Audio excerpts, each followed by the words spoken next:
I'm texting. I'm just trying to handle some Super Bowl logistics. Super Bowl logistics.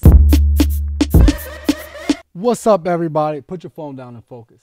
I am focused. I know we said we wouldn't be back, but we're here. Another episode of Double I never Coverage. said we wouldn't be back. We said, I guess we just said we were going LeBron dark 30 or whatever. Yeah. I guess we went dark 2 weeks.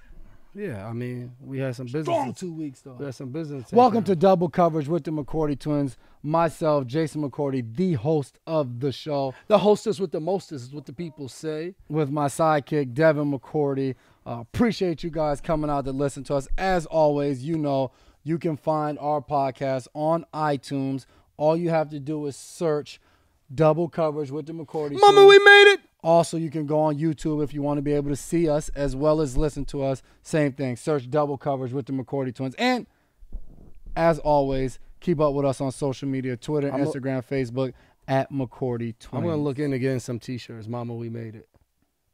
That's a good idea. Mama, we made it. If you sell them, I need a percentage. And then Double Coverage with the McCourty twins. Sounds like a good idea. Small, though. Small font. Quick shout out to our partners here at Double Coverage, Boston Medical Center and Embrace Kids Foundation. We've come together to tackle the sickle cell disease. Tackle. Whenever you want to learn more, go on to tacklesicklecell.org for a ton of information about events, donations, research, and etc. I'm texting. I'm just trying to handle some Super Bowl logistics. Super Bowl logistics. You ever had to do that? Super Bowl logistics. I'm excited about the logistics. I'm excited about the media. I'm excited about the tickets. I'm excited about the game. I'm just excited about Media Day? I'm excited about everything. That's awesome. I'm excited about the flight to Atlanta. What do you expect the flight to be like? Soul plane. I don't think you get a Soul plane. You get a Patriot plane though. That's cool enough. You gonna be on it? You get to roll on the plane. Brothers. Are you gonna keep going? Nah, I'm done. I forgot, what was it? We're happy, then we're color. Give me a high five. Cut and pray. Anyway. Look up, Marlon. Say cheese. Atmosphere at Arrowhead. What was it like? Loud? What were the decibels like? I mean, they put that joint on the screen all the time. I'm like, so you tell me. What was it, 142.2, right? Yeah. So it was maxed out every time? You know what started them off right, though? That little video they showed right before the game kicked off where they had, like, it was Colin Cowher talking about the game, and he was like, this is going to be an Arctic blast. I was sitting there, I said to dude, fired up? I said, damn, it's a pretty dope video, though. It was crazy, though. Just the beginning of the game, how loud that stadium was. Yeah, I mean, even when Eric Berry came out from being hurt, and they said his name and starting lineup. And I felt like we went out to eat Saturday night at QC39, amazing barbecue. Yeah, shout out QC. We saw there was like 3 Pats fans scattered. I felt like it was like 8 to 10 at the hotel. It was a ton of Pats fans at the hotel. So when we got to the game, I was like, okay, we probably represent. And I mean, it was a sea of red. So many middle fingers riding up through the parking lots to get to where we get to at the stadium on game day. Did you check any of them? No, I didn't. You didn't see any of them? I like to look out the windows when we're going. Yeah, I'm joking. I saw all the middle fingers. Yeah, so. And then we saw a bunch of these. Oh. Y'all was looking at me crazy. I was rocking when they started. They started the game with that. Yeah. I mean, even as the away team, like, it is a great atmosphere. Great. And you get revved up and ready. It was like going to Baltimore for a big game, and Ray Lewis came out to, like, hot and I don't care who you are, you so hot in here. Whenever they said his name, you was on the bench, like, hold on, let me stand. And you stand up and you have to see. You can sit down. Right? You didn't feel like you had to see it? Especially because when we played him for the first time, you told me, you was like, yo, you got to pay. When Ray Lewis comes out, watch. I told you that? Yeah, you told me that. Nah, I've never played against Ray Lewis in Baltimore. You told me that, though. Or you said someone told you that. Yeah, probably. Just like when you was so hyped when you said you played against the Patriots and Brady came out to the Jay-Z. Allow me to reintroduce myself. And then Brady comes running out there. We was over there warming up like, oh, that's Tom Brady. Whoa, I'm tired. Was that the game y'all lost 59-zip? I wasn't part of that game. Dang. So, man. We saw you on the highlights. Crazy game. To go out there on the road, shut them out in the first half, 14-zip. And then obviously we said it at halftime. We never talked about a 30-minute game was going to take 60 minutes. Bill came in there and was like, we was up more points last time. Yeah, you know. And we knew they were going to make a run. And but just I remember sitting there on the bench as the game was getting in the fourth quarter, and they were making plays, we were making plays, and I was cold. I remember saying to guys like, yo, this is the AFC Championship. Like, this wasn't going to be easy. We didn't think we were going to go out to Kansas City, go to Arrowhead Stadium, just walk in there, and just dominate get a dub, and then just walk back out. We were going to have to be battle tested. We're going to have to go through some adversity, weather the storm, and be able to come out on top. And game went into overtime. I know we were pissed about that on the sideline. We felt like as a defense, you want to get off the field there. 38 seconds. And win the game. One time out or two times. But how excited were you when Matthew Slater says heads? Well, for one, it was crazy to me, too. Like, even the game as a whole, like, we keep talking about, like, regular season really has no bearing on, you know, like the playoffs. It just doesn't. Like, if you looked at the stats, the way Kansas City outscored their opponents in the first half was, like, ridiculous. They had scored, I think it was, like, 14 or 15 times to open the game. They scored points. And, like, out of 17 games when you count the playoff game, and, like, they had 0 points in the second half. Yeah. First half. Yeah. And in the second half, they had a lot of points. 31 points. Like, you can't predict what will happen. Like, our offensive line played awesome. Like, to give up no sacks against a front that had, you know what I mean? Chris Jones. Like, it's just crazy. But it goes to show if you have one game, like, you don't know. Like, everyone has to be prepared to have a goal. I think I said that in the beginning of the playoffs where I was like, we went over playoff myths as a team. It was like experience matters. The number one defense, all these stats matter. And it was like, no, it doesn't. And we were a team that struggled on the road all year. There's no way we can go into Kansas City and win a game. And then you look at everything that went into the game, the ups and downs. It was like we still came out. How you just said, Kansas City was a team that they always got out fast. And you would look at that game like, oh, they're down. There's no way. And then they came right back, and it was a back and forth game. You know what I mean? So you just can't dictate. The one thing you're promised usually is an opportunity. And as a fan, it's gonna be a great game. I mean, could you ask for a better weekend? Championship Sunday. 2 games going to overtime. Shout out Drake. Shout out Buffalo Wild Wings. Shout out Drake. They posted that picture of him with all 4 symbols. I'm just saying, every team. The Drake curse lives. Every time Drake wore a shirt, that team lost. So what did he decide to do? Put all 4 teams on one. That was Photoshop, man. No, he put all 4 teams on one sweatshirt. That was Photoshop. It was real. And what happened? Overtime. That was Photoshop. He said, ain't nobody going to win in regulation. So what does it feel like going to your 5th Super Bowl? Reactions? It's awesome. I think the one thing you don't take for granted is each time you go, it feels brand new because each team's different. You know, like the first time I went, like I was just so happy to be going. And, you know, everyone tells you how, like, you want to win this. And you're like, yeah, of course we want to win. But you're like, dang, how about this? How about that? I want to see how this goes. And, you know, I think each year after that I went, especially because when we went in 11, we didn't go back in 12 and we lost. And it wasn't that we didn't go back. We lost in the AFC Championship in 12. Right there. And we lost in the AFC Championship again in 13. So then when we went back in 14 after getting eliminated twice the step before, it was like, man, I remember the last time we went, we lost. All I care about is winning. And it's been like that ever since now when I go.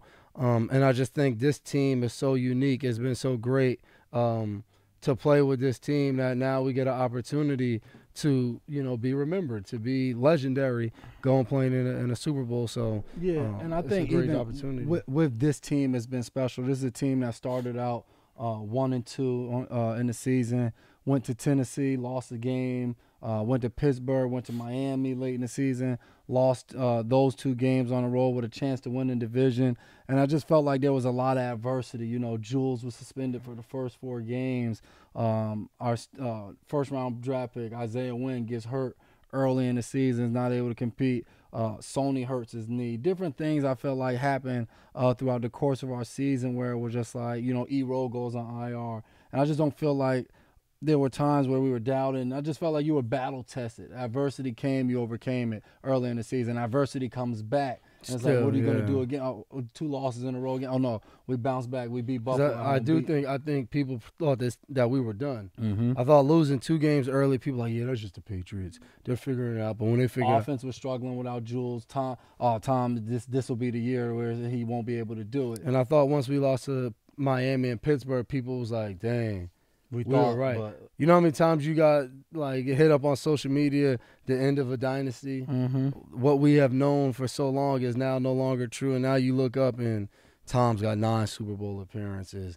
We've won the division 10 times in a row. We've been in the AFC, blah, blah, blah, blah, blah, blah, blah. That's how I feel about it. I'm like, I wasn't here for none of that. Who cares? And it's true. And I think even if you were here, it doesn't matter. Without a doubt. Like, we went into KC. Holds no bearing on. Yeah, we went in KC. You think KC was like, man, we can't win this team. They've been to X amount of Super. No, they gave us our best shot. And it won't be any different going against the Rams. They're going to be fired up.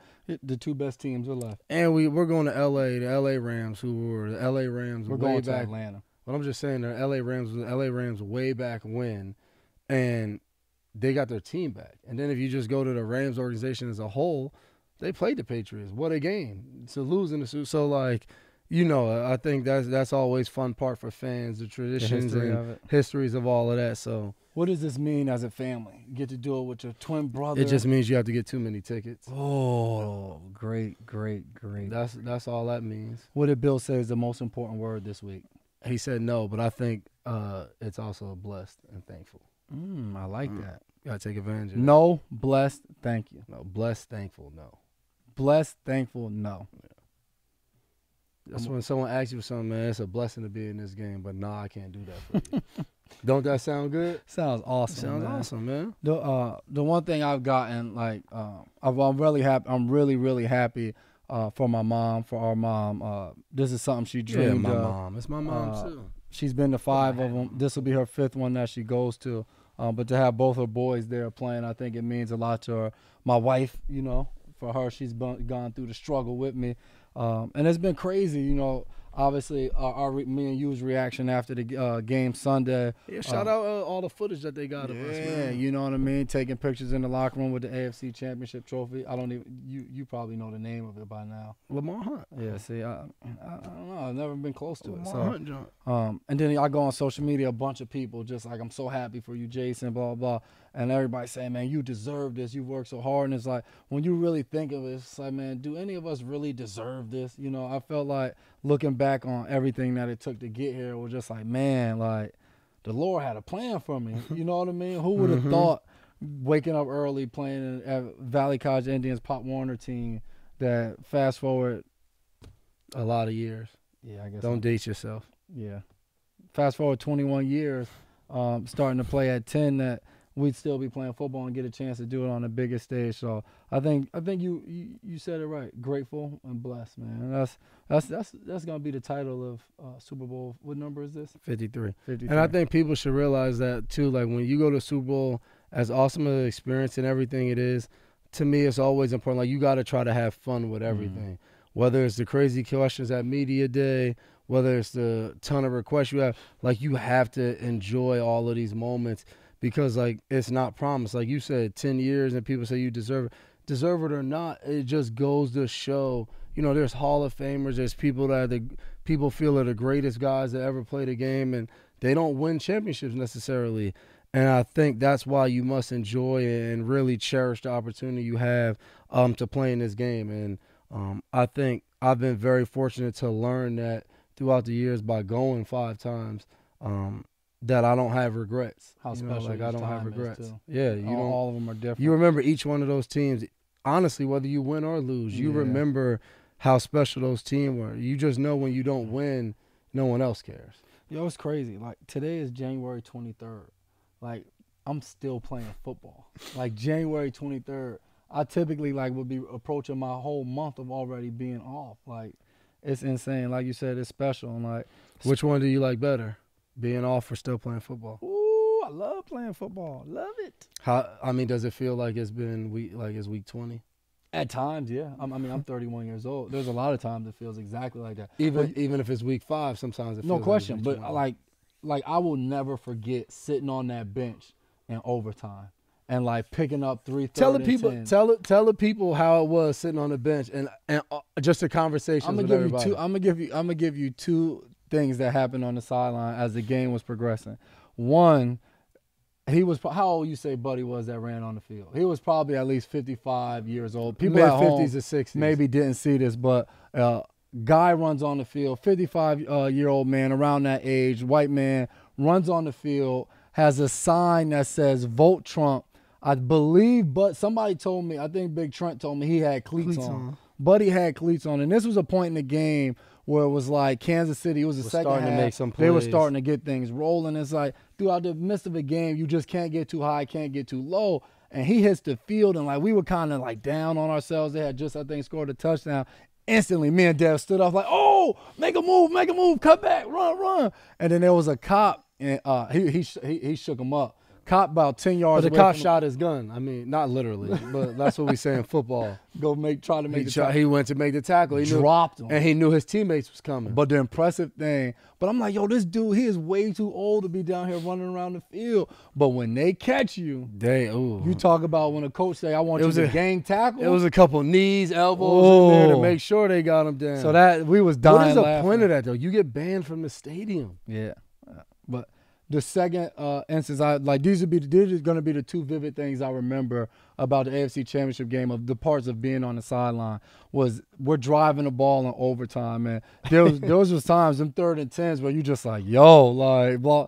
And J.C. Jackson goes to me, he goes, yo, Jay, like, if we score here, like, what happens? Like, do they get the ball? What's going on? I said, this is how I'm explaining it to you, J.C. I said, if we score a touchdown right now, I will be at midfield sprinting around just like that 55-year-old man was sprinting around the field, and ain't nobody going to catch me. And that feeling when Rex scored that touchdown and we went sprinting on the field, like, that just can't be described. Like, that will be my number 1 takeaway from the game. I think leading up to the game, it crosses your mind. Anybody says it doesn't, like, not telling the truth. Just like you start thinking Super Bowl. I'm going to be like, ah. And it's just like when it actually happens, it was just like, wow. And I think in those moments, and then I think I just settled in as I'm looking at everybody hugging. I'm like, yo, we going to Atlanta. And I think, like you said, that's another cool aspect about this game was that we have all of these guys that have been here. We got guys that have been here to 3 straight Super Bowls, guys that have played in 5. But other than Tom, nobody else has won a playoff game on the road. Yeah, you did say that. So, like, you look at that locker room, for one, after we won, and, like, this is my 5th time. After we won, I'm like, dang, what we doing on the field? Like, the trophy coming out? Like, how this work? Because usually we all hang on the field. Your family comes down to the field. They wheel out the stage. Confetti's falling.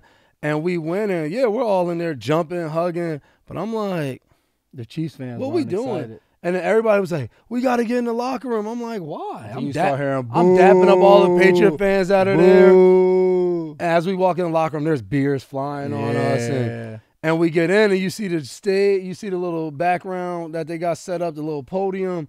I'm like, aha. Here's what we do. You see the trophy. So to me, that was just like that was probably one of the most special moments I've had other than the Super Bowl victories. By far the best win that I've ever been a part of.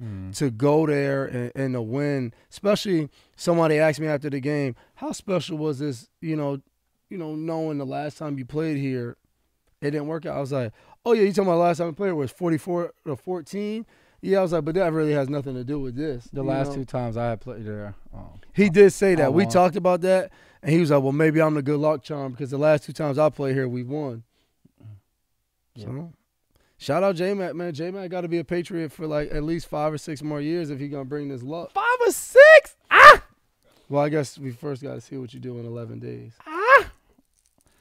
Fitzgerald signs a 1-year extension. Larry Legend. Talk about greatness. I mean, what is he going to do? He can't not play football. He was still so good at it. I know. He's like 25. 25? He's like 25, bro. Yo, Larry Fitzgerald. Larry Fitzgerald. One of the nicest guys on the football field, but he's a con artist on the football field. I remember Fitzgerald will come up to you tell you, man, what you and your brother doing, man, that's a beautiful thing, man, that's awesome. And then the next play, they will throw a 9 route and he will dunk the ball on your head and just like it's nothing. I remember telling somebody that, like, I remember I signed my contract extension in Tennessee and we played them that night. He was like, man, it's such a blessing, man. But I was like, man, that was Larry Fitzgerald talking to me. That's a nice guy. An awesome guy. But, man, competitive is all get out. And you know what? We played in week 2 that year. He told me that right after the coin toss. Man, that's a blessing for your family, your brother, son.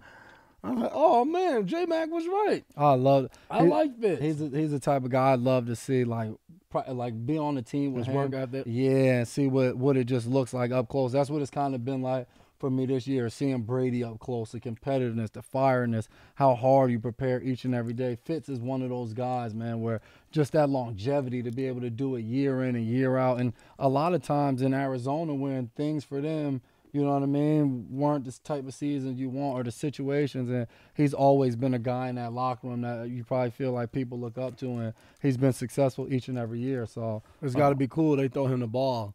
I mean, you're like, he not really dropping. He's not dropping. He don't drop that ball. So, man, shout out to Fitz, 1-year extension. Might be more. Who knows? He may follow in Tom's footsteps. Father Time just seems to keep dodging him.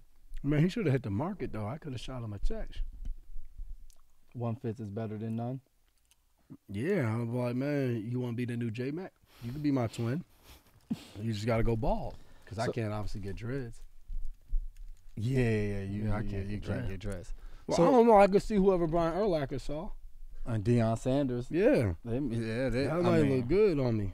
I might not, but they they got a full head of hair, though. Like, not even like shaded, like full head of hair. Maybe that's what I'll do. Urlacher, they said, got billboards everywhere, too. Yo, that might be your next marketing. What? I'm going to get dreads this offseason. So do you think we need to incorporate, CFL has it, instant replays for things like pass interference?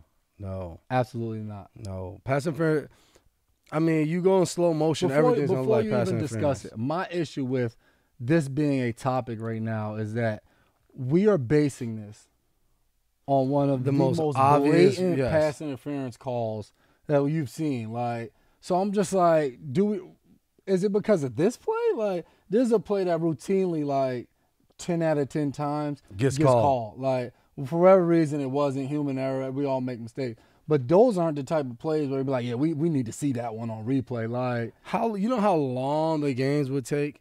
Pass interference, because one, like, if you're running downfield and the ball's coming in and I hit your hand right now, and then the ball, like, if I hit your thumb, it's going to be like, well, I mean, you did touch him. Slow-mo, everything looks like passing. Yeah, I mean, it's just like you got to allow the game some form of just humans being able to dictate it. Like, those bang-bang plays, like. Yeah, and I'm saying, like, before we go to instant replay, everything, how about we make the officials full-time employees of the NFL? Give them a union. Like, let's do more to help these refs. You know what I mean? Have, like, a full-time job. So you have players who work all year, like, have officials like that. Like, make that job a better job for these guys. And you know what I mean? Make it easier for them to go ref instead of having to have jobs in the off-season and do different things. You know what I mean? Yeah. I think that would help, you know, that. Because I know every fan – I don't care who you root for. You hate to see a game, and I'm not saying that decided the game. Yeah, but you hate to see any game have something like that when we're talking about it was a minute and 50 seconds left, and both those teams' seasons. And that's what I mean. That was a debate that I was having with someone who was just like, well, I mean, there were other opportunities to win the game. It didn't come down. And that's, for sure. That's always going to be 100% right. There's plays in the first quarter that happen but it's just, to me, though, you get to this point in the season, championship weekend, and it's just like you're going against another good team. So, yes,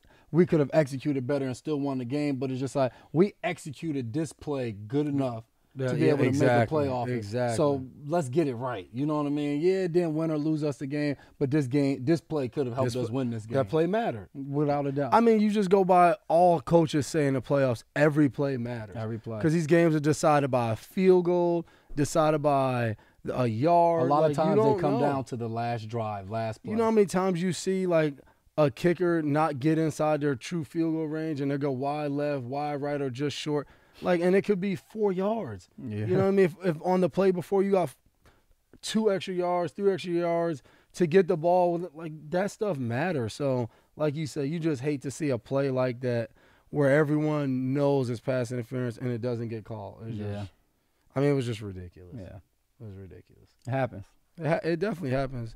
Football, I mean, I don't think you want to review everything because even though we'll complain about the calls, and you still want some element of human error in there. There's plenty of human error in the actual playing. Yeah. You know what I mean? So I think you do want some of that. You don't want robots out there being officials. No, that's true. It happens. It happens. I mean, it's just, I know it's kind of crazy for the Saints to have your season end last year on a crazy kind of freak play from Williams, who, I mean, had a really good year like that year. And then this year to have a pass interference. Yeah. You know, both times you talk about one play. You seen the people in New Orleans, they had a Oh, they was jamming.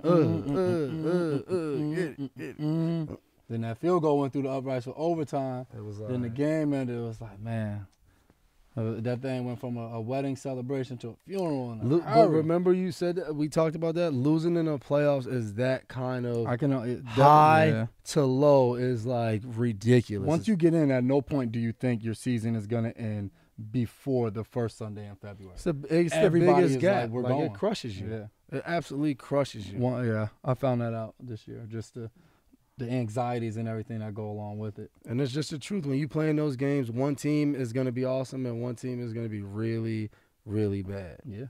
Really bad. What else you got, yo? You talk about, that's your topic next.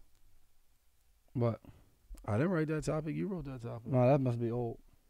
Oh. My topic was the government shutdown. Yeah, that's weak. What we got going on? You know what?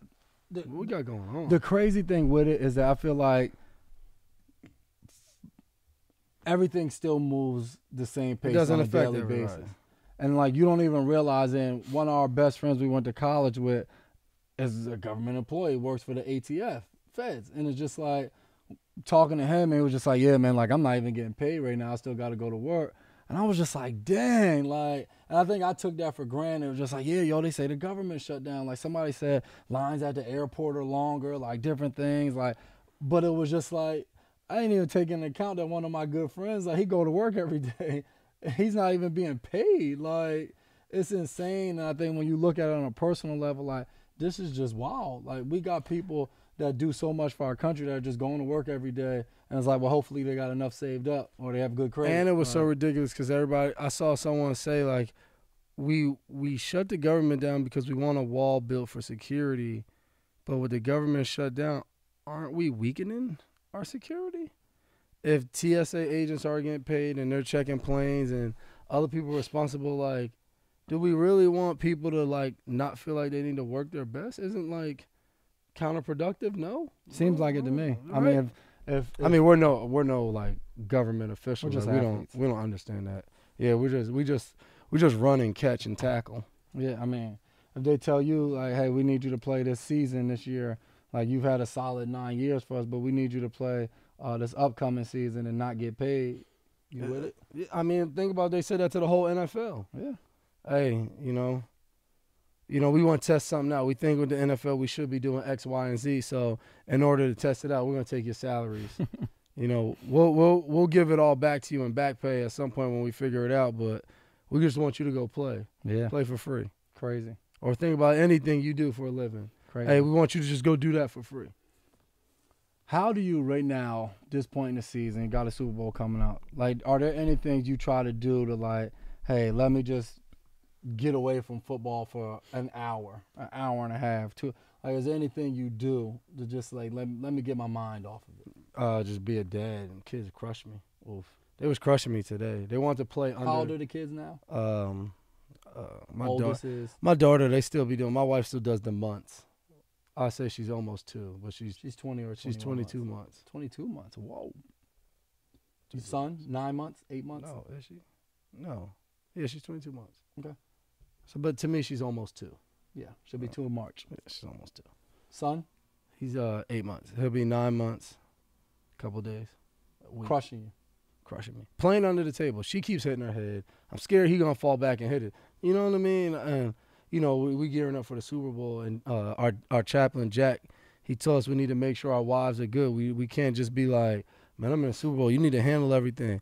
And that hit me as a reminder because I'm sitting there and they playing on the table. I'm like, well, my wife get these two jokers? She see I'm over here with the iPad trying to watch film. And I was like, man, let me get them. Yeah, talking to kids, wife decided to go to the game in Kansas City. Wanted to support J-Mac. husband. I'm gonna sit out in the cold and watch J-Mac the game. was sick. Awesome experience. So wife's flight gets canceled. Ooh. Technical difficulties with the plane. Doesn't make it back. I get back to Foxborough. Get home at 6 a.m. 6 a.m. Babysitter goes home. First kid wakes up when I walk in the room. Season goes, daddy. Have to put Caden in the bed with me. Fall asleep. 5 minutes into the sleep. 6-year-old daughter wakes up. She gets in the bed as well. Probably fall asleep around 6:45. 9 a.m. rolls around. Sun coming through the windows. All three kids up. What's for breakfast, Dad? You don't have blackout Nah, I don't. curtains? I'm just renting. Whatever was there is there. It's a big mistake, buddy. Big Whatever was there is mistake, there. buddy. So I feel like what I'm going to do is like I need like TV shows. I can get away. Throw a TV show on. Get away. Right now. I need to get away. Top shows. Everybody's telling me about this new show called You. And I want you guys to On know Netflix. Jay still has not watched Bird Box either. No, I haven't. He's Sorry, I the haven't worst done with watching I haven't stuff. done what the masses do. He's the worst at watching stuff. Right now I'm in the middle of The Punisher. I finished Narcos. Shout out to Punisher, though. That is elite. I finished Netflix, don't take all Marvel off. I heard something about a Disney app coming out. Man, nobody want to pay for a whole Disney app when we could get on Netflix. Come on, Disney, work that out. They mad because Netflix making good money. Okay, I'm in the middle of Punisher. I finished Narcos Mexico. I've been finished Narcos Mexico. Okay, I'm in the middle of El Chapo. I watched Narcos Mexico and that pushed me to El Chapo. Yeah, that's what happens. Like we're not into, we don't sell drugs or anything, but you watch Narcos and you like, dang, It's crazy to see like they keep saying Chapo. So how I'm these like, cartels started. is this Chapo the guy that they was like saying he broke out of prison and all of that? And I mean, oh, you didn't finish it, so I won't. Yeah, get let's into not, it. But we're not drug lords or anything. But you get into it. We're you know? busy with football. This Is Us, Million Little Things. Two shows that like Kyle Van Noy talks about how much he hates that his wife makes him watch it. Yeah, A Million Little Things and This Is Us. Yeah, Nate Ebner crushes This Is Us, says he doesn't like it.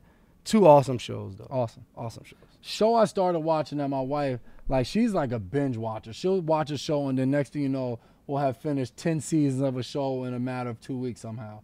But like the show The Office. Like I never watched The Office. I used to see commercials with Steve Carell. I'm like, this joint looks corny. Turn The Office on, elite. I be dying laughing. This is all he talks about now. Is The show is great, bro. I don't have time for that. Michael Scott is the office And manager. you Dwight, forgot to Jim, add. Pam. You forgot to add on the. We haven't started yet, but we want to get into is True Detective season 3. True Detective. We saving that season to rip through. And then you know when Game of Thrones comes back on. That's Did an you talk awesome about one. You? I just said it's the new show that everybody in the locker room's talking about. Netflix. So show far, called I'm on You. episode like 4.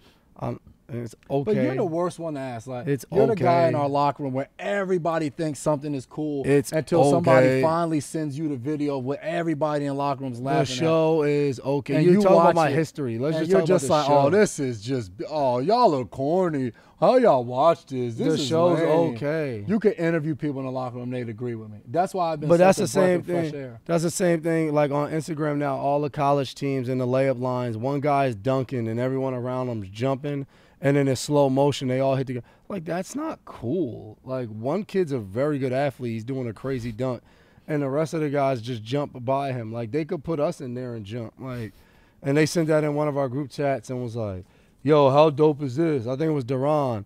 And I was like, I mean, I don't think, like, what? He's dunking and they put a slow-mo. Like, that's not impressive. It's not impressive. Interview the locker room, they're going to say you're a hater. I mean, it's just not impressive. Speaking of interviews, Adrien Broner's interview after losing the fight to Pac-Man. I mean, before the fight. But he asked him a question. I can't think of my man's name that calls a bunch of the fights ringside. He says to him, asked him a question, and he was like, I don't really like you. I can't use all the language he used for the podcast purposes. I don't like you, so I ain't answering none of your questions. And he went on a little tangent. So then it goes back to Buddy, and Buddy's like, well, let me ask your trainer something. Gang, gang. Gang, He gang. ain't going to talk to you either. He was like, you don't know he's not going to talk to me. And then he said, gang, gang. Buddy picked up his phone like he wasn't even there. It was Gang. He said, if I don't like you to talk to you, they don't like you to talk to you. In 2019, that's the type of loyalty you need for your friends. That's what I'm looking for, gang. So if like I don't bang with you, J-Mac better not listen to you either. He better not talk to you, because if he do, he done with me. 2019. But then he went on to I didn't see the fight. We was sleeping. I was getting some sleep. Hope so. Had a game. I didn't see the fight, but I heard it was typical. Pac-Man won again. And then after the fight, was that Bob Costas? Who was that in the ring? It wasn't Bob Costas. I don't know his name. I can't think of his name. I gotta Google it. So Adrien Broner, you're now 3-4 in your last 7 fights. I'll be 7-0 if I go against you. Then he killed him. Well, that doesn't mean much, and that's gonna wrap up tonight's interview. I was just like, yo, he can't get a win. We should have gave him Oh, the guy I was talking about before was Al Bernstein. Don't know. He's always on the side talking about the fights and stuff. Cool. Perfect. If you guys ever get a chance, Mauro Ranallo, he does the fights ringside. Great documentary on Showtime. Awesome documentary. He deals with depression and different mental illness that you wouldn't know from watching him, but very good. Very good. Just a side note. He has bipolar. That's what it is, bipolar. Yeah. I saw a trailer. Keep talking. I'm still Googling Never got a chance to see it. But, I mean, I'm moving on. Like, I'm not. I know. I'm going to come back to it. I'm going to come back to it. That's why I said keep moving on. No one's going to care once we move on. Everyone will care. All you had to do was Google Adrien Broner. See, I'm an IT. Oh, yeah. Adrien Broner interview. Post-fight interview. And it would have popped right up. Anywho, Devin Booker attempts to fight, how you say his name? Gordy Deng. Yeah. Gordy Deng. Something like that. I don't understand NBA players, though. Like, I felt like in that situation, they got into it, and he was like, yo, meet me in the back. And then he sprints to leave, and obviously they're holding him back. Like our stadium, if you wanted to fight somebody and y'all get ejected, why not just walk into the tunnel? And then once you get into the tunnel, now all you got to do is sprint and get to where you're going to get. But if you sprint off the floor, it's just like, let me make sure all the thousands of fans in here see that, like, I'm being tough. And then, like, all right, they'll hold me back, and it won't actually be nothing. You know what I mean? I mean, it was a little. Oh, it was Jim Gray. Jim Gray. That's what I was thinking of. Sorry. It's Tommy's boy. See, I blew that. My bad, TB. Scratchy. Yeah, my bad, TB. It happens though. But yeah, I mean that's sports though. I mean I don't know. Like that was weird. Like Devin Booker looked like he wanted to slap him, but he didn't want to like get ejected. But he ended up getting ejected. Deng didn't really understand why he got ejected. He ain't throwing no fights. They holding Devin Booker back. They holding Deng back. And then Deng was funny though after the game. They said, looked like you guys were trying to get back to each other. And he was like, I was just trying to swap jerseys with him. That's the only thing I was doing. I wanted to swap jerseys with him. I wanted his jersey. So I like that. It was a little sense of humor right there. But, I mean, they wasn't going to fight in the back. Definitely What are we going to do? Definitely not. not. I mean, we can't work. Professional athletes, it's bad timing. Reform Alliance. Yeah, man, big shout being out. formed. A big shout out. Meek Mill, Mike Rubin, RKK, a.k.a. Thundercat, the boss, Jay-Z, and I don't want to mess her name up, but Clara Wu Tazai. I would say Clara Wu Sai. I don't think you pronounce the T. Oh, you're probably right. So it might be, yeah, Sai. She's with the Brooklyn Nets. So, I mean, we added Jay-Z and Meek Mill in for the culture. Everybody else deals with sports.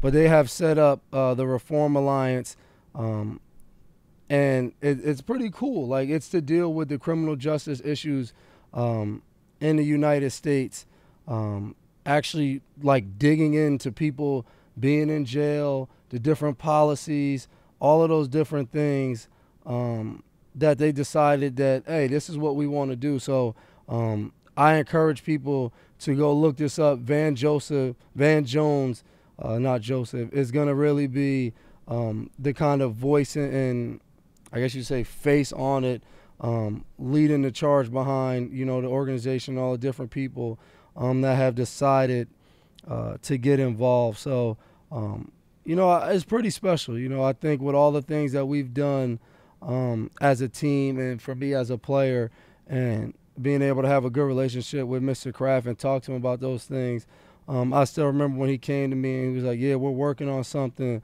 You know, you'll see when it comes out. You know, I don't want to tell you too much and, you know, things. But he's like, we're working on something I think was going to be really good. I mean, he's mentioned some of the names involved, and I was like, oh, man, this is going to be awesome. Sounds good. Like, this is going to be so very encouraging. You Excited know, to see what comes of it. Yeah, you know, I think they're obviously trying to make great changes and do some great charitable things for different people that don't have a voice. So you guys already know, if you listen to any of the podcasts or my interviews, I'm fully for this. So, you have any player coalition? Will there be any things going on down at the Super Bowl? oh, you know this, man. Okay. Let me give you the right times and stuff. I don't want to shower you with some information and not have it. I kind of put you on the spot, but Yeah, I you felt definitely put me on the spot, but that's my fault. I should be prepared for this. yeah, I mean, I just felt like that was like that's part of my job here at Double Coverage with them. Like, I'm the segue guy. Can you pass me my phone so I can give the people great information? I'm the segue guy. Like, I get it from topic to topic with like smooth transition. So like, if you're just listening, like, man, he got to that next. Hey, topic. you ever notice When how do like cool you look when you sit like this? But like, I had to ask you to pass me my phone because I really couldn't do anything. Like, it hurts. I mean, you're 31. You're attempting to still play football. So that's Dang, he said attempting. That's kind of harsh. that's kind of what happens. You know, I mean, I'm trying to, like, this is me, like, trying to give you time to. Well, I find thought it. you were gonna move on to. I mean, it still coincides with the next thing that we're gonna talk about. Yeah, I mean, I'm ready to move on to like. Okay, all right, I got you. So Wednesday, January 30th, Players Coalition press conference. We're gonna be announcing the grant recipients and a planning meeting. It's gonna be at Radio Row from 3:15 to 5:15.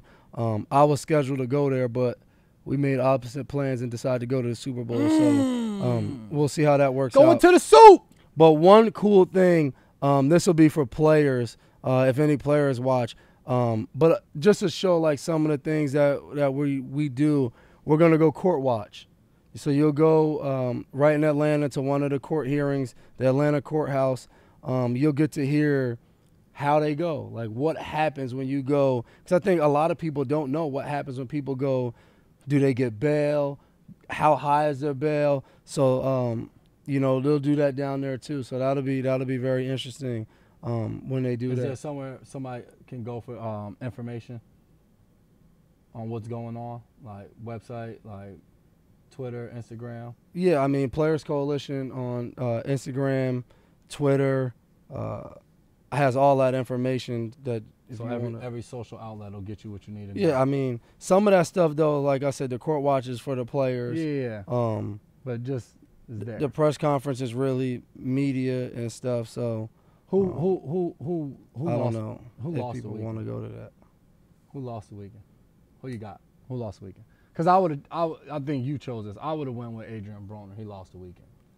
You think he lost the weekend more than the NFL and the refs? He said, I don't do this to win anyway. I do this for my hood. The memes on social media was like, he ain't from my hood. You think the memes on social media were better than I haven't seen the movie, but you think they were better than the memes of like my man Bird Box. Tommy Lewis getting drop kicked or the refs with the bird box? What's the name?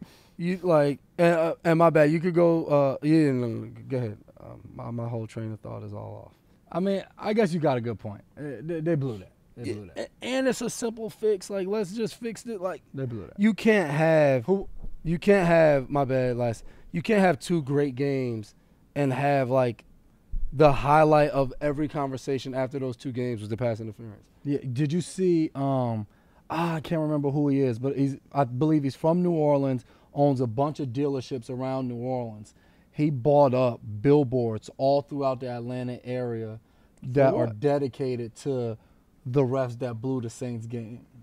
Like, One lawyer went to sue, right? I don't know exactly what they said. My wife was telling me about it, but spent mad money to get these billboards up and around Atlanta. So I'm intrigued. I'm interested to see if I can run into one of these billboards while we're out there. But To do what? I want to see it. Who won the weekend? Who did I say one or you? Or I mean, because you try to act like you don't like mine.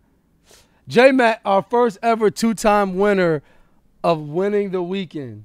How does that feel? You won the weekend because you didn't win the weekend because everybody keeps talking about the 10 years, blah, blah, blah. Like, we don't care about that. Tell them about You my won- glow up. You won the weekend Tell them about because my glow up. you went from 0-16. Tell them about my glow up. So I should also add Danny Shelton to there too. Mm-hmm. You went from 0-16. You didn't win a game.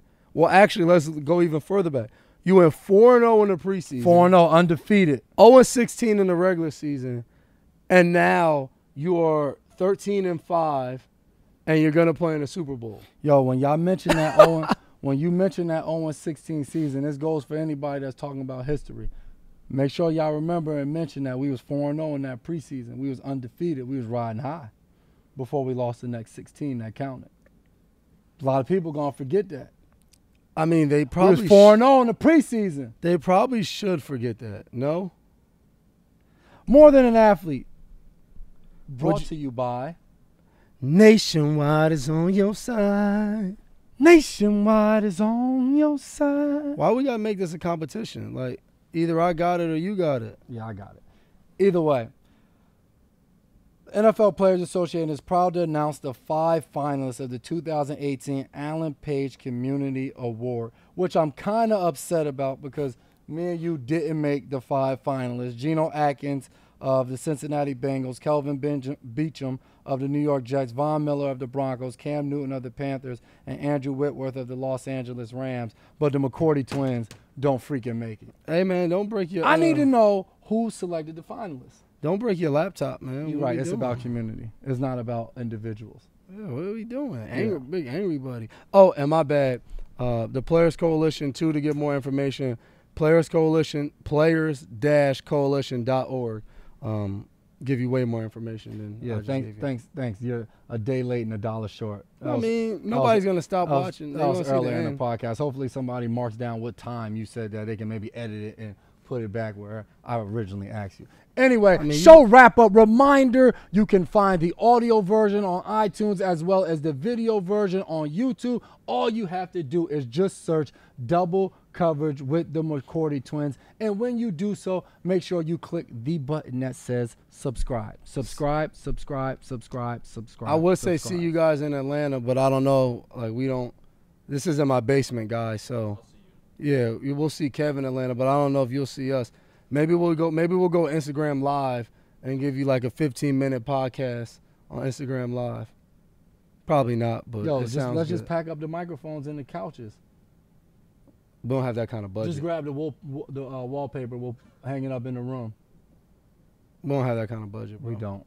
And I don't think Bill would be. He wouldn't approve of that. Us doing a podcast during Super Bowl week. Yeah, I don't think. Thank you to our partners, Boston Medical Center and the Embrace Kids Foundation. J-Mac, D-Mac, signing out. Hopefully the next time we see you, we'll get J-Mac another hat. Yo, I'm going to the Super Bowl. Josh McDaniels told me after we won the AFC East that there's another hat and T-shirt out there to obtain. Did I tell you? And then I told you after we won this that there was another hat and T-shirt out there. I'm out here to He's out here searching for T-shirts. I'm out here to snag every hat and T-shirt I possibly can. Let's go get it. Oh, you could tell the way I wear my hat. I'm from New York. See you guys later. Appreciate you listening.